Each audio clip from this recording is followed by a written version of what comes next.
Chapter 37. The world spins steadily on its own axis. The hustle and bustle of the world and boredom. A first disclaimer. All persons in this book are fictional.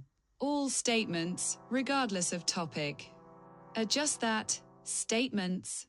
Some are rooted in empirical facts, while others are pure fantasy. My aim is to strike a balance between vision and reality, between fiction and fact, in such a way that the audience can recognize themselves and continue to play with the swarm of ideas and notions. The book has no ambition to preach an overarching goal, but rather questions accepted truths. In that way, in a Socratic manner, the rest is left to the audience. Do I have to repeat this over and over again? The answer is yes. How often is it necessary to repeat a message or a piece of guidance? All the time. Repetition is like gravity. It doesn't simply disappear. It is built into our consciousness and our daily lives. Sometimes repetition feels safe. The predictable provides certainty and security. We talk about good routines, good habits, regular meals, fixed sleeping hours, etc. Practicing the same exercises every day.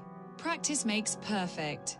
When nature, the entire solar system, moves in fixed orbits and repeats itself for millions of years, it is no wonder that we become part of a circular system.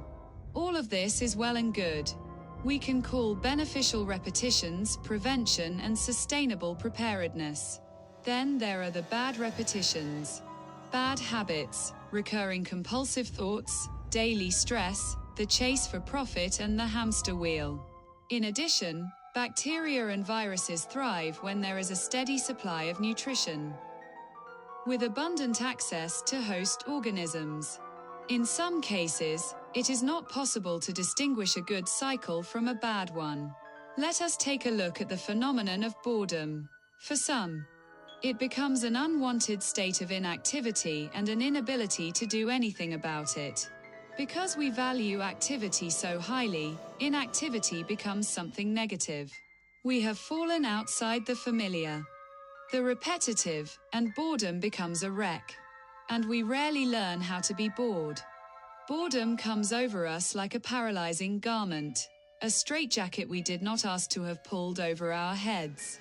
Then there are those who manage to endure boredom, to own it, to let it become a friend.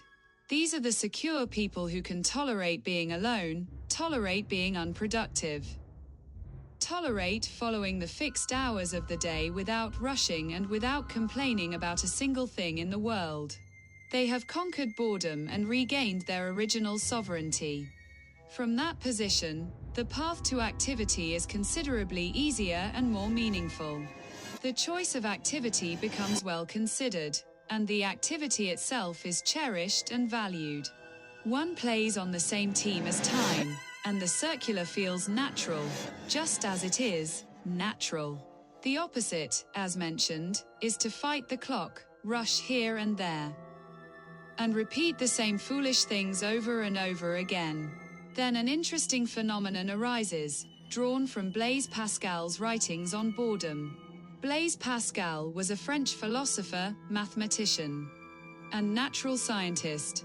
He uses the example of a gambling addict who is offered the entire prize on the condition that he never gambles again. The addict receives a lot of money, but eventually begins to feel bored in the great vault of wealth. He is then offered the chance to start gambling again on the condition that all hope of winning is removed, never any prize. He gambles and gambles with no hope of anything in the future, and eventually he grows tired of it. Thus, gambling addiction is only interesting if there is hope ahead, a microscopic little hope. This illustrates why religions have such appeal.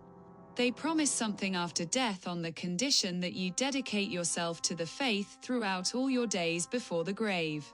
But eternal life after death is, at its core, a speculation, a belief. No one knows for sure. Now Pascal has another thesis about belief and disbelief, Pascal's wager, in which he concludes that the smartest choice is to believe in a life after death, Because if there is nothing there, the one who believes will have had a greater chance of winning. If Street Peter is standing and waiting on the other side. Today we are fortunate to see animations of the universe on our screens. Animations are made that illustrate the size of our solar system, the Milky Way, our own galaxy, and the distances to other galaxies, and the travel distances billions of years back in time. All of this can make us dizzy. But what leaves a strong impression are the utterly inconceivable distances and the astronomical sizes of celestial objects millions of light years away. We are left with a certainty of our own smallness. We are microscopic entities in the colossal cosmos. From there it may become easier to adopt the agnostic standpoint and think that, regardless, we are merely a microbe in an eternal cycle.